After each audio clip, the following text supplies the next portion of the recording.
በስመ አብ ወወልድ ወመንፈስ ቅዱስ አሐዱ አምላክ አሜን። ውድ የወልደ ብርሃን ፖድካስት ተከታታዮች እንኳን ለአምላካችን ለመድኃኒታችን ለኢየሱስ ክርስቶስ የመስቀል በዓል በሰላም አደረሳችሁ። ዛሬ የመስቀል በዓልን አስመልክተን ከመምህር ታምሩ የሺጥላ ጋር የምናደርገውን ፖድካስት እንድትከታተሉ በእግዚአብሔር ስም እናሳስባለን። እንኳን ደህና መጡ መምህራችን። እንኳን ደህና ቆያችሁ። እስቲ መጀመሪያ ስለ ራስዎ ቢያስተዋውቁልን። እንግዲህ የተለየ ስም የለኝም። ታምሩ እባላለሁ። የዚሁ ትምህርት ቤቱ ተማሪ ነኝ። ታምሩ የሺጥላ እባላለሁ። ያው በተለያየ ክፍል ሳገለግል ቆይቻለሁ። አሁን በዚሁ ነው ያለሁት። እንደሚታወቀው መስከረም በገባ በ17 የመስቀል በዓል እናከብራለን እና እስቲ መስቀል ማለት ምን ማለት ነው ከሚል ጥያቄ እንጀምር። እሺ፣ እንግዲህ መስቀል በቤተክርስቲያናችን በብዙ ሊቃውንት በተለያየ ትርጓሜ ተሰጥቶት እንማራለን። ብዙ ሊቃውንትም በብዙ መንገድ ተርጉመውታል። ምናልባት እኔ በሶስት መንገድ ወይም ከተረጎሙት መካከል በሶስት መንገድ እናያለን። አንደኛው ጌታችን መድኃኒታችን ኢየሱስ ክርስቶስ በቀራንዮ አደባባይ መከራ የተቀበለበት በመሆኑ መከራ መስቀል ተብሎ ይታወቃል። ሁለተኛ ጌታችን አምላካችን መድኃኒታችን ኢየሱስ ክርስቶስ በዚህ ምድር በኪደተ እግሩ በተመላለሰበት ጊዜ መስቀሌን የማይዝ በኋላ የማይከተለኝ ለኔ ሊሆን አይገባም ብሎ የተናገረውን ቃል መሰረት አድርገው ክርስቲያኖች መከራ መስቀሉን ወይም ደግሞ ጌታችን መድኃኒታችን ኢየሱስ ክርስቶስን የተቀበለውን መከራ መስቀል ተቀብለው ብዙዎች ለሰማዕታት ለክብር ለበረከት ተድለዋልና ሁለተኛው በዚያ መንገድ ይተረጎማል። ሶስተኛው ዕፀ መስቀል ይባላል። ዕፀ መስቀል ማለት እንግዲህ ያው ጌታችን አምላካችን መድኃኒታችን ኢየሱስ ክርስቶስ ቅዱስ ሥጋው የተቆረሰበት ክቡር ደሙ የፈሰሰበት በቀራንዮ አደባባይ የተሰቀለበት ቤዛ ዓለም ወይም ለዓለም ቤዛ የሆነበት በመሆኑ ዕፀ መስቀል ተብሎ ይታወቃልና በእነዚህ ሶስት መሰረታዊ መንገዶች ይተረጎማል። እንግዲህ ቤተክርስቲያናችን እነዚህን መሰረት አድርገው በተለይ ቅዱስ ያሬድ በመጽሐፍቶቹ አምስቱም መጽሐፍቶች ላይ ስለ ቅዱስ መስቀል በስፋት ተናግሮታልና ቅዱስ መስቀል ለኛ ለክርስቲያኖች መመኪያችን፣ ኃይላችን፣ ጋሻችን ብሎም ደግሞ ለድነታችን መሰረትና ምክንያት ተብሎ ከሚታወቁት መካከል ነውና ቅዱስ መስቀል በዚህ መንገድ ይተረጎማል ማለት ነው። መስቀል እንዳሉት በብዙ አይነት መንገድ ሊተረጎም ይችላል። እስቲ ከታሪኩ ጋር ትንሽዬ ለማንሳት እንሞክር። እንደሚታወቀው የጌታችን መድኃኒታችን ኢየሱስ ክርስቶስ አሁን ድረስ የምናከብረው መስቀሉ የተገኘበትን ብለን ነው የምናከብረው እና መጋቢት 10 ቢሆንም በዓሉ ጾም ላይ ስለዋለ አምጥተን መስከረም 16 ደመራ ብለን እናከብራለን። ደመራንም ጨምረን ማለት ነው እና ምን ይመስላል ታሪኩ? እችኛውን ከእሌኒ መገኘት ጀምሮ ያለዋን ቢያነሱልን። እንግዲህ ቅዱስ መስቀሉ በብሉይ ኪዳንና በሐዲስ ኪዳን በርካታ ትርጓሜዎች አሉት። ቅድም እንደተናገርኩት ቅዱስ ያሬድ በቅዱሳት መጽሐፍቶቹ አምስቱ መጽሐፍቶች በርካታ ትርጓሜዎች ሰጥቶታል። በብሉይ ኪዳን ይተረጎምባቸው ከነበሩ መስቀሉ ይተረጎምባቸው ከነበሩ መካከል አይሁድ በተለይ ያነሱት የነበረው ነገር ለወንጀለኛ ወይም ደግሞ ቅጣት የሚፈጸምባቸው ሰዎች የሚሰቀሉበት ወይም የሚቀጡበት ተብሎ ይታወቃልና ይህን መሰረት አድርገው አይሁድ ቅዱስ መስቀሉ ለክርስቲያኖች ድህነት ነው ብለው ያስቡ ስለነበረ ቅዱስ መስቀሉን በጌታችን መድኃኒታችን ኢየሱስ ክርስቶስ ካደረገው ድንቅ ተአምራት መካከል ድውያን ይፈውስ ነበር። ቅዱስ መስቀሉ ክርስቲያኖች ወይም ደግሞ ሐዋርያት ወይም በወቅቱ የነበሩ ክርስቲያኖች ብዙ ገቢረ ተአምራት ያደርጉበት ስለነበረ ይህን ቅዱስ መስቀል አይሁድ ቀድሞውኑ ለክፋት አያርፉምና መስቀሉን ከክርስቲያኖች ዞር ለማድረግ ፈልገው ብዙ ቆሻሻ ባለበት ወይም ደግሞ መስቀሉ ሊገኝ አይችልም ብለው ባሰቡበት ቦታ አስቀምጠው ቤተክርስቲያናችን መምህራን እንደሚያስተምሩ ቆሻሻ ጥለውበት ስለነበረ ይህ መስቀል ለብዙዎች ድህነት ይልቁኑ ቤዛችን ብለን ከምንለው ቤዛነቱን በብዙ መንገድ ከተገለጸበት መካከል አንዱ ነው እና ይህን መስቀል ለማግኘት በርካታ ክርስቲያኖች ብዙ ደክመዋል። ከዚያ መካከል እንግዲህ አንዷ እሌኒ ንግስት ነችና እሌኒ ንግስት ጋር ሲደርስ ያው ልጇ ቆስጠንጢኖስ በነገሰበት ዘመን ይልቁኑ በ14ኛው መቶ ክፍለ ዘመን አካባቢ ንግስት እሌኒ ልጇ ቆስጠንጢኖስ በነገሰበት ጊዜ ለ300 ዘመን ወይም ለ300 ዓመት ተቀብሮ የነበረውን ቅዱስ መስቀል ለማውጣት ታስባለች። በዚህ ጊዜ ነው እንግዲህ እንዴት አርጋ ማውጣት እንዳለባት እንዴት አርጋ ቅዱስ መስቀሉንም ማግኘት እንዳለባት ስታስብ መምህራን በሁለት መንገድ ይገልጹታል። አንድም ልጇ ቆስጠንጢኖስ በህልም ራእይ ተገልጦለት ነበር ይላሉ። አንድም ደግሞ እሷ ራሷ ቅዱስ መስቀሉን የት እንደሚገኝ ያሰላሰለች በነበረበት ጊዜ መስቀሉ ያለበትን ቦታ የሚያመላክታት ባጣች ጊዜ ታሪክ አዋቂ ከነበሩት ወይም ደግሞ ቅዱስ መስቀሉ የት ቦታ እንደነበረ አይሁድ የት አድርገውት እንደነበረ ለማመልከትና ለመግለጽ የሚችሉ ሰዎች አሉ ተብለው ከሚታወቁ ትልልቅ ሽማግሌዎች ወይም ታሪክ አዋቂ ወይም መምህራን መካከል እየፈለገች ባለበት ጊዜ ኪራኮስ የተባለ ታላቅ አረጋዊ ሰው አገኘች። እሱን እንድታማክረው እሱን አማከረች።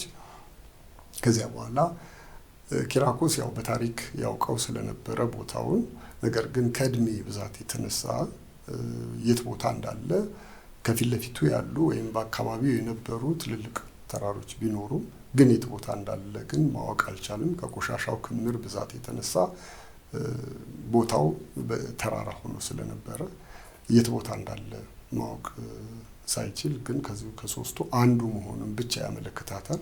ለዚህም መፍትሄው ወይም እንደ ምክንያት ይሆናታል ብሎ ያለው በቦታው ላይ ምን ማድረግ እንዳለባት ምክር ሰጥቷት ያልፋል።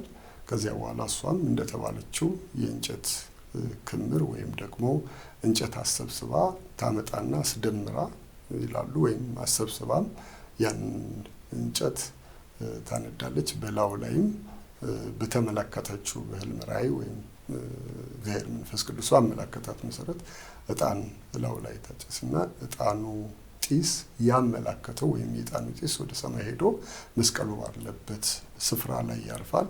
እዚያ ቦታ ላይ እግዚአብሔር አመላክቶኛል ብላ አስባ ወይም ቀድሞ ያየችው ስለነበረ በዚያ ቦታ ላይ ታስቆፍራለች። ይህ የሆነው እንግዲህ ያው የኢትዮጵያ ኦርቶዶክስ ተዋሕዶ ቤተክርስቲያን እንደምታከብረው መስከረም 17 ቀን ቁፋሮ ይጀምራል። መስከረም 17 ቁፋሮ ተጀመረ። ከዚያ በኋላ መጋቢት 10 ቀን መስከረም 16 ቁፋሮ ተጀመረ። መጋቢት 10 መስቀሉ ተገኘ ማለት ነው።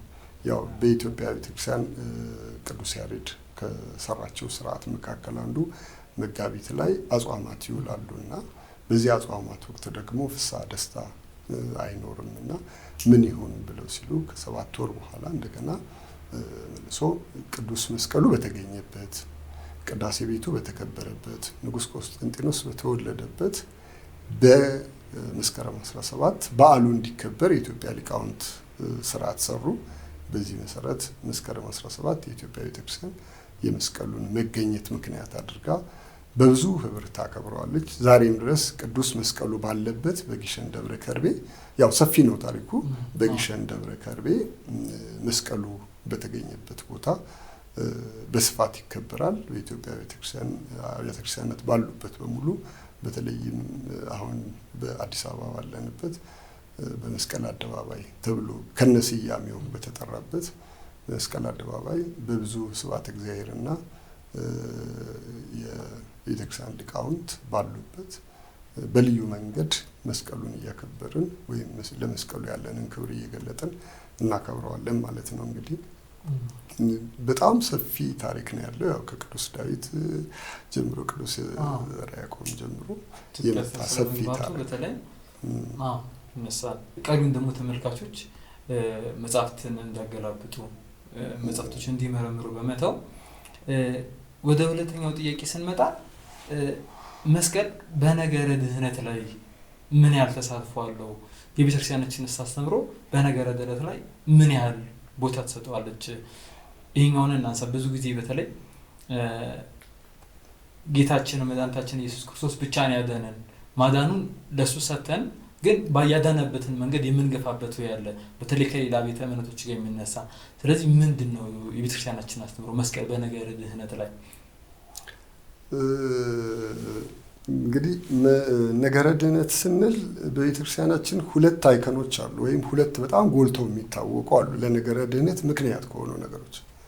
የመጀመሪያ አንዱ እመቤታችን ቅድስት ድንግል ማርያም ነው። ለነገረ ድህነት ወይም በነገረ ድህነት ድርሻ ካላቸው የቤተክርስቲያናችን ሊቃውንት ባስተምሯቸው ወይም መምህራን ባስተምሯቸው በሰፊው ከሚያነሱት መካከል አንዱ ምክንያተ ድህን ወይም ለነገረ ድህነት ሰፊውን ቦታና ሰፊውን ያስተምሮ ድርሻ ያላት እመቤታችን ነች። ሁለተኛው ከእመቤታችን ቀጥሎ ቅዱስ መስቀሉ ነው። ጌታችን አምላካችን መድኃኒታችን ኢየሱስ ክርስቶስ በቀራንዮ አደባባይ ክብር ይግባውና ስጋውን የቆረሰበት ደሙን ያፈሰሰበት ለዓለም ቤዛ አድርጎ ራሱን የሰጠበት ቅዱስ መስቀሉ ነው። ይሄ ቅዱስ መስቀል ለነገረ ድህነት ምክንያት ነው። ጌታችን መድኃኒታችን ኢየሱስ ክርስቶስ ዓለምን ለማዳን በቅዱስ መስቀሉ ተሰቅሎ ነው። ቅድም እንዳልኩት በኦሪት ወይም ደግሞ ቀድሞ በነበረው የአይሁድ ስርዓት ቅዱስ መስቀሉ ለመቅጫ ተደርጎ ይቆጠር ስለነበረ ክብር ይግባውና ሎቱ ስብሐት ጌታችን አምላካችን መድኃኒታችን ኢየሱስ ክርስቶስም ራሱን አምላክ አደረገ፣ ራሱን ከእግዚአብሔር ጋር ያስተካክላል ብለው አይሁድ ክስ አቀርበውበት ለመቅጫ ይሆን ዘንድ መስቀል ላይ ነው ያዋሉት። ያው መስቀሉ እግዚአብሔር ባወቀ መስቀሉ ላይ መሰቀሉ ወይም በዚያ መስቀል በቀራንዮ አደባባይ መስቀሉ ላይ መሰቀሉ የመስቀሉ መገኘት መስቀሉ ከተሰራበት ህብር እነዚያ 7 እጽዋት የመስቀሉ መገኘት ከነሱ ታሪኮች ጋር ተገናኝቶ ያለ ሚስጥሩን ጠብቆ ያለው ነገር እንደተጠበቀው ነው። ግን አይሁድ በዚያው ልክ በቀራንዮ አደባባይ ሲሰቅሉት ቅዱስ መስቀሉ ጌታችን አምላካችን መድኃኒታችን ኢየሱስ ክርስቶስ ዓለምን ያዳነበት ነው። በዚያው ቅዱስ መስቀሉ ደግሞ ጌታችን ሲሰቀል ሰይጣን ዲያብሎስን በአራቱ አውታረ ነፋስ ጠርቆ የያዘበት ነው። ጌታችን አምላካችን መድኃኒታችን ኢየሱስ ክርስቶስ ክብር ይግባውና ቅዱስ መስቀሉን በቅዱስ መስቀሉ ላይ ባፈሰሰው ደም ዓለም ሁሉ ድኗል። በቅዱስ መስቀሉ በቆረሰው ስጋ ዓለም ሁሉ ድኗል። በዕለተ ዓርብ በ11 ሰዓት በአካለ ስጋ ወደ መቃብር በአካለ ነፍስ ደግሞ ወደ ሲኦል ወርዶ ዓለምን ሁሉ ወይም ደግሞ አዳምን ከነልጆቹ ነፃ ሲያወጣ በቅዱስ መስቀሉ ላይ ነው። በቅዱስ መስቀሉ ላይ እያለ ጌታችን አምላካችን መድኃኒታችን ኢየሱስ ክርስቶስ ያው እንደሚታወቀው 7ቱ አጽራ መስቀል የሚባሉት በሰማይ 3 ምልክቶች በምድር 4 ምልክቶች የታዩበት ወይም ደግሞ 7ቱ አጽራ መስቀል የሚባሉት የታወቁበት ነውና ያው ፀሐይ ጨለመች፣ ጨረቃ ደም ለበሰች፣ ከዋክብት ደግሞ ረገፉ ተብሎ የተነገረበት ነውና ያ የሆነው በቅዱስ መስቀሉ ላይ በመሰቀሉ ነው። እንግዲህ ቅዱስ መስቀሉ እንዳልኩት ቅድም ለነገረ ድህነት ቤተክርስቲያናችን ከምታስተምረው ትምህርቶች መካከል አንዱ ለነገረ ድህነት ትልቅ ድርሻ ያለው ነው ቅዱስ መስቀሉ። ለዚህ ነው መስቀል ኃይላችን ነው፣ መስቀል መመኪያችን ነው፣ መስቀል ጋሻችን ነው፣ መስቀል የነፍሳችን መዳኛ ነው ብለን የምንጠራው። ለነፍሳችን መዳኛ ምክንያት የሆነን በቅዱስ መስቀሉ ላይ ተሰቅሎ ነው። ቅዱስ መስቀሉ ላይ ባይሰቀል አያድነንም ወይ? እሱ ሌላ ትርጓሜ ነው የሚኖረው። ያድነናል ጌታችን። ነገር ግን በቅዱስ መስቀሉ ላይ ተሰቅሎ ዓለምን አድኗል። ዲያብሎስን 5500 ዘመን በዲያብሎስ ቁራኛነት ተገዝተን የነበርን ዲያብሎስን በመስቀሉ ላይ ጠርቆ ይዞ አዳምና ልጆቹን በሙሉ ነፃ አውጥቷል። በቅዱስ መስቀሉ ላይ ዓለምን ብርሃን አድርጓል። በቅዱስ መስቀሉ የ5500 የጨለማ ዘመን ተገፏል። በቅዱስ መስቀሉ ላይ አዳም የተገባለት ተስፋ ተፈጽሟል። ለዚህ ነው በመጨረሻ ሁሉ ተፈጸመ አለ። ለአዳም የተሰጠው ተስፋ መፈጸሙን ያመለክታልና ያው በርካታ ምክንያቶችን ማንሳት ይቻላል። ለምሳሌ ቅዱስ ያሬድ በመስቀሉ ገብረ መድኃኒት፣ በመስቀሉ አርወተ ገነት፣ በመስቀሉ ድህነትን አደረገ፣ በመስቀሉ ገነት ከፈተ እንዳለው በዕለተ ዓርብ በተለይ በቅዱስ መስቀሉ ላይ ቤዛ ካደረገ በኋላ በቅዳሜ ስዑር ዕለት ወገብረ ሰላም ብለን የምንለው ጌታችን አምላካችን መድኃኒታችን ኢየሱስ ክርስቶስ በመስቀሉ አዳነን እያሉ አባቶቻችን ሊቃውንት ቄጤማ ይዘው የምስራቹን ያበሰሩበት ምንም እንኳን ያው ከኖህ ጋራ ተያያዥነት ያለው ታሪክ ቢኖርም ዓለም በድቅድቅ ጨለማ በነበረበት ጊዜ ጌታችን አምላካችን መድኃኒታችን ኢየሱስ ክርስቶስ በቅዱስ መስቀሉ ነው ወደ ብርሃን የቀየረውና ለድህነታችን ምክንያት ወይም ለነገረ ድህነት ሰፊውን ድርሻ ያለው ቅዱስ መስቀሉ ነው። ቅዱስ መስቀሉን በምን ያህል የመከራ ጽናት በምን ያህል እኛ ደግሞ ለበረከትና ለድህነታችን ምክንያት እንደሚሆን መከራ መስቀሉን መሸከም ወይም ጌታችን መድኃኒታችን ኢየሱስ ክርስቶስ ከተቀበላቸው መከራ መስቀል መካከል ያው መስቀሉ በሁለት መንገድ ነው። አንደኛው ለቤዛ ነው፣ ሁለተኛ ለኛ ትምህርት ነው። ፍቅሩን የገለጸበት፣ ትህትናውን የገለጸበት፣ ማዳኑን የገለጸበት ነውና ለእርሱ ሲል ታስሮ መጎተቱን የቻለበት፣ በጥፊ መመታቱን የቻለበት ዓለምን ለማዳን ሲል ይህንን እኛ ደግሞ በመስቀሉ ላይ የከፈለውን ዋጋ እኛ እሱን አስበን እንድንኖር ነው። ለምሳሌ የቀራንዮ ጉዞን ብንመለከት ይህም ፍርድ ከተቀበለ በኋላ ከጲላጦስ አደባባይ ጀምሮ በአዲስ መቃብር እስከተቀበረበት ቦታ ወይም እስከ ጎልጎታ ድረስ 14 ምዕራፎችን አልፏል ብሎ ቅዱስ ያሬድ ይናገራል።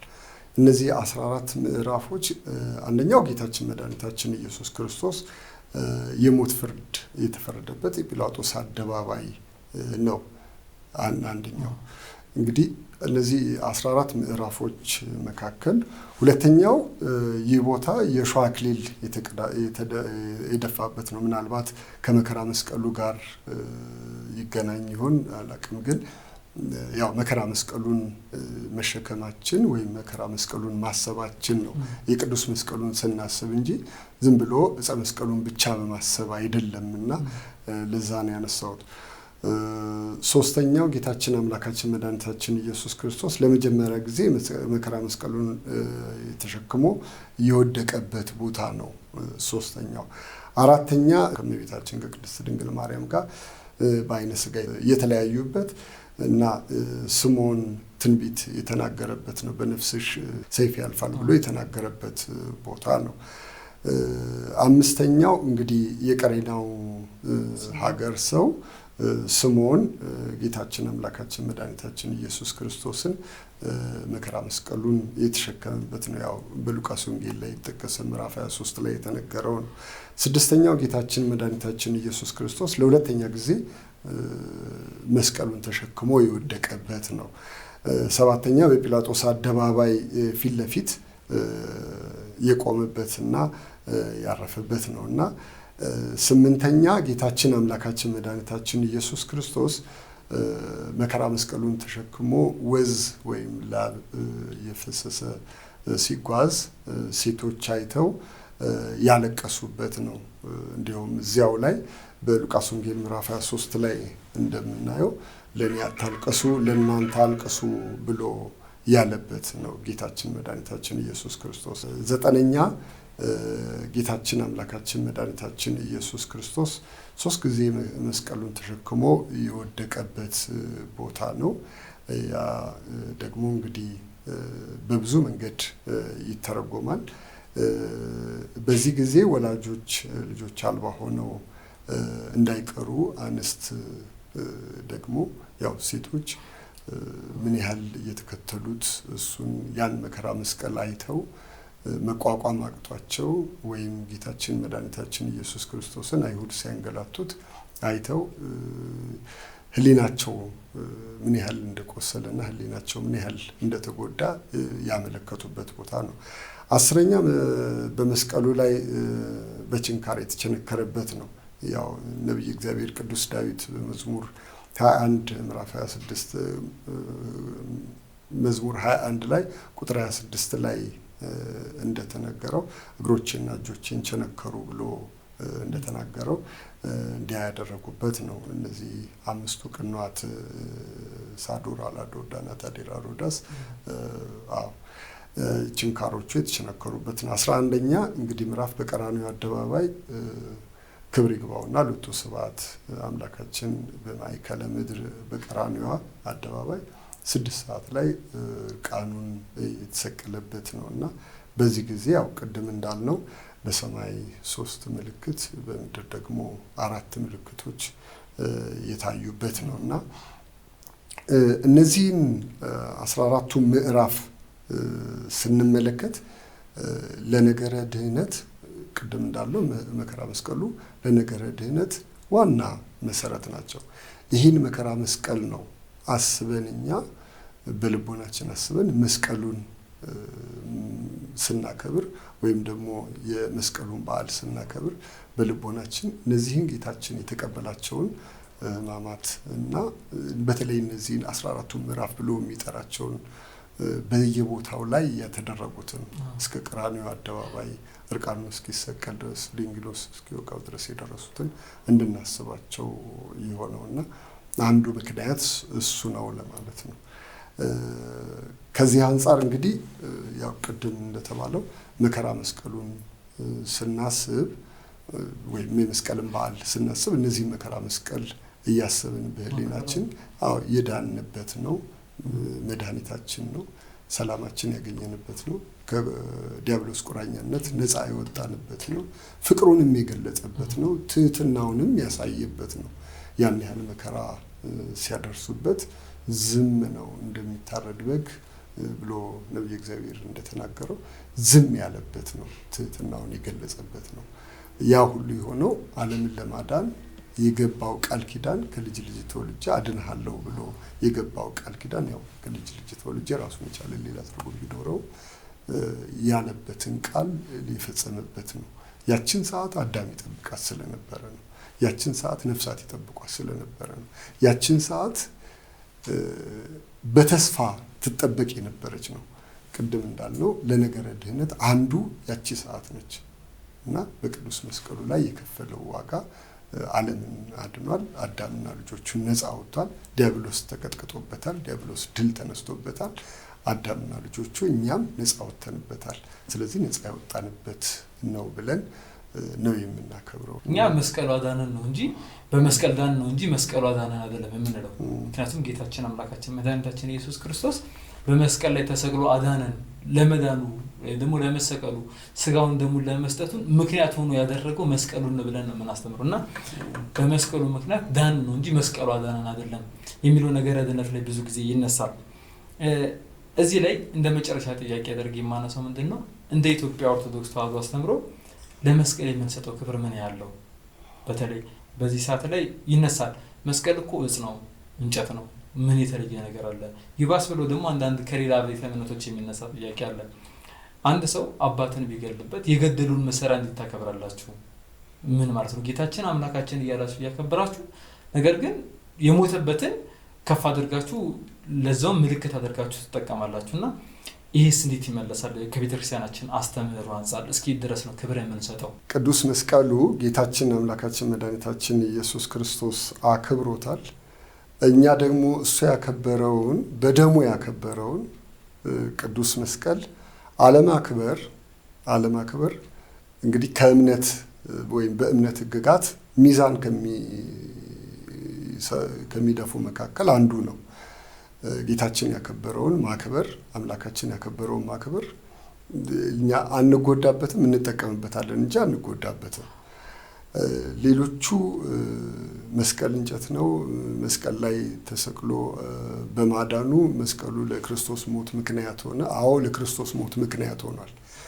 ግን ምክንያት የሆነው ትንቢቱ መፈጸሙ፣ ምክንያቱ ለክርስቶስ ሞት ምክንያቱ ትንቢቱ መፈጸሙ 5500 ዘመን ሲፈጸም አድንሃለሁ በማለቱ እንጂ በመስቀል ላይ በመስቀሉ ወይም እንደ አይሁድ ስርዓት በመስቀል ላይ የተሰቀለው ለቱ ስብሐት ክብር ይግባውና እነሱ እንደሚሉት በመስቀሉ ላይ መሞቱ እነሱ እንደሚሉት ወይም አይሁድ እንደሚሉት ጥፋተኛ ሆኖ ጥፋት ተገኝቶበት አይደለም።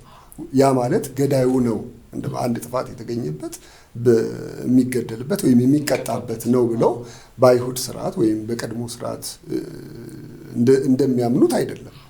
አሁን ለእኛ ግን የድህነታችን ምክንያት ነው። ለድህነታችን ዋናው በመስቀሉ ላይ በመሰቀሉ ስጋውን በመቁረሱ ደሙን በማፍሰሱ ነው። ይሄ ደግሞ ስጋውን የቆረሰው ደሙን ያፈሰሰው በቀራንዮ አደባባይ ነው። በቀራንዮ አደባባይ ያለው ደግሞ መስቀሉ ነው። መስቀሉን ጌታችን በደሙ አክብሮታል። ይሄ ለሁላችንም ድህነት ነው። በመስቀሉ ላይ ነው እናታችን ወላዲተ አምላክ ድንግል ማርያም በአንጻረ ዮሐንስ የተሰጠችን፣ እነሆ እናቴ የተባለችው። ለዮሐንስ ስትሰጥ ለሁላችንም በአንጻረ ዮሐንስ እኛ ተቀብለናታል። እናታችን ነች፣ ምክንያተ ድህን ነች፣ ለመዳናችን ምክንያት ነች። ለምን ቢሉ ጌታችን መድኃኒታችን ኢየሱስ ክርስቶስ ከስጋዋ ስጋ ከነፍሷ ነፍስ ነስቶ ፍጹም ተዋህዶ ዓለምን ለማዳን በቀራንዮ አደባባይ በመሰቀሉ በሁለት መንገድ ቅድም እንዳልኩት ቅዱስ መስቀሉና እናታችን እመቤታችን ቅድስት ድንግል ማርያም ነች። ቅዱስ ያሬድ ቅድም እንዳልኩት በበርካታ መጽሐፍቶቹ ላይ ጠቅሶታል። ግን እንደው ሌሎቹ እንዲህ ይላሉ ወይም እነሱ ስላሉ ብቻ እኛ እንደዛ እንላለን ወይ ብለው ማንሳት ትንሽ ያስቸግራል። በኤፌሶን መልእክቱ ቅዱስ ጳውሎስ እንደተናገረው ለእኛ ለምንድን ምንድነው መስቀሉ ለእኛ ለምንድን ሕይወታችን ነው፣ ለማያምኑት ግን ሞኝነት ነው። እንደውም እዚያው ላይ ነው ሀሳባቸው ምድራዊ ነው፣ ሆዳቸው አምላካቸው ነው ብሎ የነሱን ማንነት የእኛን ደግሞ የድህነታችን ምክንያት ነው ብለን ለምናምን ደግሞ ሕይወት መሆኑን እዚያው ላይ ነው የተናገረው። ስለዚህ ጌታችን አምላካችን መድኃኒታችን ኢየሱስ ክርስቶስ ያከበረው ቅዱስ መስቀል በደሙ ያከበረው ቅዱስ መስቀል ለእኛ ክብራችን ነው፣ ለእኛ የመዳናችን ምክንያት ነው፣ ለእኛ ቤዛችን ነው እንጂ እነሱ እንደሚሉት ወይም ሌሎች እንደሚሉት አሁን ቤተ እምነት ምናምን እያሉ መጥቀስ አስፈላጊ ስላልሆነ ጊዜውም ትንሽ በዛ ልክ የሚያስኬድም ስላልሆነ ብዙ ተቃውሞ ያጫጩሁበታል እና እንደዛ ማለት ስላልፈለኩኝ ነው።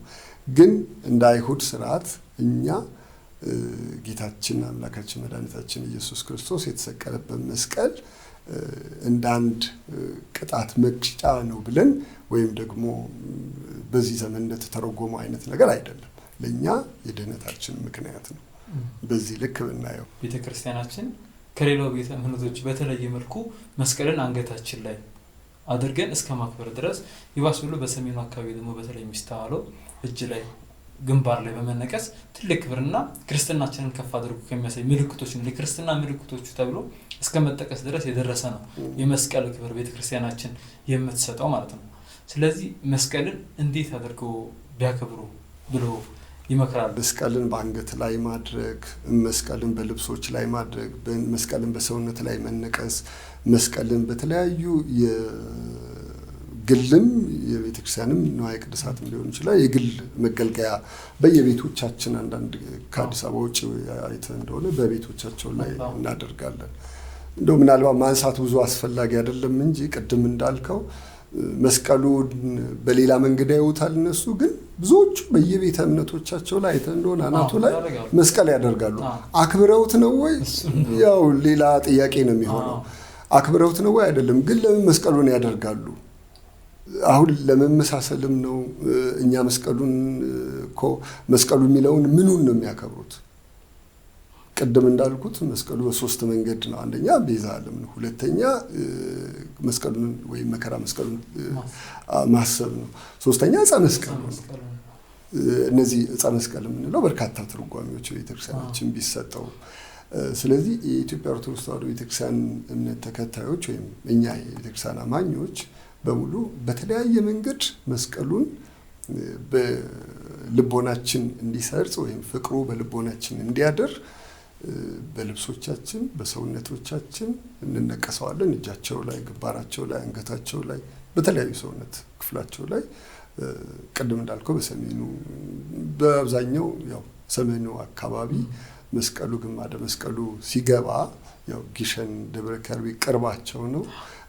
ቅዱስ ላሊበላም ቅርባቸው ነው። ሌኒ ንግስትም በዚያ በኩል ሄዳ ነው የመጣችው ተብሎ በታሪክ ይነገራል። ስለዚህ ያው ንጉሥ ሰለሞንም ሌኒ ንግስት ልጅ ንጉሥ ሰለሞን ቀዳማዊ ሰለሞን ሲመጣም ከብዙ ንዋየ ቅድሳት ጋር ቅዱስ መስቀሉን ይዞ ሲመጣ በዚያ በኩል ነው የገባው። ስለዚህ የመስቀሉ መገኛም ጊሸን ስለሆነ የመስቀሉ መገኛ በዚህ አካባቢ በሰሜኑ አካባቢ ያንን ለማሰብም በልብሶቻቸው ላይ አብዛኛው የሚታየው በዚህ አካባቢ ስለሆነ ያ ክብራችን ነው፣ የመዳናችን ምክንያት ነው፣ ማንነታችን ነው፣ መታወቂያችን ነው፣ መለያችን ነው ብለው ሲሉ ይህንን መስቀል ያደርጉታል። ያው በአንገት ላይ ማድረጋቸው ምልክታችን ነው፣ መታወቂያችን ነው። አንገታችን ላይ መኖሩ ብቻ አይደለም። አሁን ያው ከማህተብ ጋር ተያይዞ የሚነሱ የራሱን የቻለ አስተምህሮ አለው። ግን ማህተቡ ላይ ብቻውን መስቀሉ መደረጉ ወይም ማህተቡ ብቻውን ለምን አይደረግም፣ አብሮ መስቀሉ ለምን ይደረጋል የሚለው ራሱን የቻለ አስተምህሮ። እኛ ግን መለያችን ስለሆነ ነው። ክርስቲያኖች የሚለዩበት አንዱ መስቀሉ ነው እና ያን መስቀል ማድረጋቸው ቤዛችን መሆኑን፣ የመዳናችን ምክንያት መሆኑን፣ ክብራችን መሆኑን፣ ኃይል ጽን መሆኑን ጭምር ለማመልከት ወይም ለማሳየት በዚያውም ላይ ደግሞ ለመዳናችን ምክንያት ብቻ ሳይሆን የዳንበትም ጌታችን አምላካችን መድኃኒታችን ኢየሱስ ክርስቶስ ቅዱስ ሥጋውን ክቡር ደሙን ቆርሶ ክቡር ደሙን አፍሶ ለዓለም ቤዛ የሰጠበት በመሆኑ ጭምር አክብረን ወይም መለያችንም ሆኖ መታወቂያችንም ሆኖ የቤተክርስቲያናችን መምህራን ወይም ሊቃውንት ያላቸውን አስተምሮ በዚህ ልክ ስለነገሩን ወይም ስለሚያስተምሩ ያለ ማወቅና ያለ ለመያዝ ተብሎ ነው የተደረገው። የመስቀልን በዓል ስናስብ እጹን ጌታችን የተሰቀለበትን እንጨቱን ብቻ ሳይሆን እውነተኛ መከራ፣ እውነተኛ ለክርስትና የምናደርገውን ተጋድሎ የምናስብበት ሊሆን ይገባል ብዬ አስባለሁ። ስለዚህ በመጨረሻ እስቲ የበዓሉን አከባበር ባለ ክርስቲያኖቹ ይህንን ቢያደርጉ ብዙ ጊዜ የክርስቲያን በዓል ላይ የሚነሱ ነገሮች አሉና ስጋዊ ነገሮችን ተደልተው ይነሳሉ፣ በመብል መጠጥ ይታለፋሉና ሲስቶስ እንደ መንፈሳዊ በዓልነቱ የመስቀልን በዓል ስናከብር በኢትዮጵያ ኦርቶዶክስ ተዋሕዶ ቤተክርስቲያን በተለይ በትውፊትም በስርዓትም የሚታወቅ ስርዓት አለና ያው ቀደም ሲል የመስቀሉ መምጣትና የመስቀሉ መገኘት ከሌኒ ንግስት ታሪክ ጋር ተያይዞ የኢትዮጵያ ኦርቶዶክስ ተዋሕዶ ቤተክርስቲያን ይህንን ስርዓት፣ ይህን ትውፊት፣ ይህንን አስተምህሮ ይዛ ከንግስት ሌኒ ቀጥሎ ከአባቶቻችን ቀጥሎ ዛሬ ያሉት መምህራንና ሊቃውንት ባሉበት ስብሐተ እግዚአብሔር እየተደረሰ ከቅዱስ ያሬድ የተውጣጡ የቤተክርስቲያናችን መምህራን ያንን ስብሐተ እግዚአብሔር እያደረሱ ቅዱስ መስቀሉ እንዴት እንደተገኘ፣ ቅዱስ መስቀሉ ለዓለም ቤዛ ለእኛ ድህነት እንዴት እንደሆነ፣ በምን መንገድ እንደሆነ ያን አስተምህሮ ይዘው ስብሐተ እግዚአብሔር እያደረሱ ጸሎት እየደገሙ ዳዊት እየተደገመ ወንጌል እየተነበበ ሌሎችም ስርዓቶች ስርዓት አምልኮ የሚሆኑ ስብሐተ እግዚአብሔሮች እየደረሱ መስቀልን እንዴት ባለ ክብር፣ እንዴት ባለ በረከት፣ እንዴት ባለ ጸጋ ልናከብረው እንደሚገባ ያን መስቀል ብናከብር፣ ቅዱስ መስቀሉን ብናከብር አባቶቻችን ያገኙትን በረከት፣ አባቶቻችን ያገኙትን ጸጋ፣ አባቶቻችን ያገኙትን ክብር እኛ እንድናገኝ አባቶቻችን ያው ቀደም ያሉ ሊቃውንት ስራ ሰርተውልናልና እሱን ትውፊት ጠብቆ ማስጠበቅ የኛ ድርሻ ነው የሚሆነው። እንግዲህ እሱን መተው ነገሌ እንዲህ ይላሉ ነገሌ እንዲህ ብለዋል ብለን ከዚያ መተው ግን ከኛ ይቀርብናል እንጂ ለመስቀሉ አይቀርበትም። እኛን ይጎልብናል እንጂ ለመስቀሉ የሚጎልበት ነገር የለም። ብናከብር እንከበራለን። ዲያብሎስ ድል ተነስቶበታል። ዲያብሎስን ድል እንነሳለን። ሰላማችን ታውጇል። ሰላማችንን እናገኛለን። የምስራች ተነግሮበታል። እኛም ደግሞ ጌታችን አምላካችን መድኃኒታችን ኢየሱስ ክርስቶስ ፍጹም ነፃ አውጥቶናል። ከዲያብሎስ ቁራኛነት ነፃ ወጥተናል። ዲያብሎስ ተቀጥቅጦበታል። ዲያብሎስ ድል ተነስቶበታል ብለን ብናከብረው እኛ እንከብርበታለን። እኛ የራሳችንን ባህል ወይም የራሳችንን ስጋዊ ፍላጎት ብቻ በመንተራስ ያው በተለያዩ ቦታዎች መስቀልን ተያይዞ ባህልም ተደርጎ ይታወቃል። በእርግጥ ልክ ነው። በዚህ ጊዜ የሚታወቁ መስቀልን የምናስባቸው ቅድም እንዳልከው ለመስቀል መታሰቢያ ወይም መስቀልን ለማሰብ በልብሶቻቸው፣ በአንገታቸው፣ በሰውነታቸው እንዲሁም ደግሞ በባህል ደረጃ በልዩ ልዩ አካባቢዎች ባህልን አድርገውት እያሰቡት ግን ነው። ሊሆን የሚገባው አንዱ ይህን መከራ መስቀል እያሰብን ዲያብሎስ ድል የተደረገበት እኛ የሰው ልጆች ከዲያብሎስ መንጋጋ ነፃ የወጣንበት ብለን ብናከብረው የተሻለ ነው የሚሆነው። በረከትም ክብርም እናገኝበታለን ብዬ አምናለሁ። መምህር ስለ መስቀል ነገረ መስቀሉ ከዚህ የበለጠ ሰፋ እንደሚል እናውቃለን። የበለጠ በሰፋ ባለ ርዕስ ደግሞ ሌላ ጊዜ እንመለሳለን። ስለነበረን ጊዜ እግዚአብሔር ስም የተመሰገነውን እግዚአብሔር ያክብርልን። አመሰግናለሁ። እኔም እንግዲህ ያው መከራ ቅዱስ መስቀሉን በተመለከተ አባቶቻችን መምህራን ሊቃውንት በሰፊው ነው ያስተማሩት፣ በሰፊው ነው የተናገሩት። ምናልባት በዚህ ሰዓት እንደው ዋናውን ብቻ አለፍ አድርገን ያው እንደተማርነው ከአባቶቻችን የተማርነውና እንደተማርነው ያህል ለመናገር ሞከርን እንጂ በዚህ ልክ አይደለም። በጣም ሰፊ ነው ትምህርቱ፣ በጣም ጥልቅ ነው ትምህርቱ፣ ምስጢሩም ሰፊ ነውና የተረፈውን እንግዲህ ከመምህራን ከሊቃውንት ተመልካቾችም ሰማያንም በዚያ ልክ ከመጽሐፍት እንዲያነቡ በመጋበዝ እግዚአብሔር ይስጥልኝ። ውድ የወልደ ብርሃን ፖድካስት ተከታታዮቻችን ለዛሬ ነበረን ቆይታ ይህንን ይመስላል። ከመስቀሉ ከረድኤቱ ከበረከቱ እግዚአብሔር ይክፈለን። ከዚህ በኋላ ደግሞ ማንኛውም ሀሳብ እንዲነሳሉት እንዲጠይቅሉት የፈለጉትን ሀሳብ ኮሜንት ስር ያስቀምጡልን። ወስብሐት ለእግዚአብሔር ወወላዲቱ ድንግል ወለመስቀሉ ክቡር። ይቆየን። አሜን።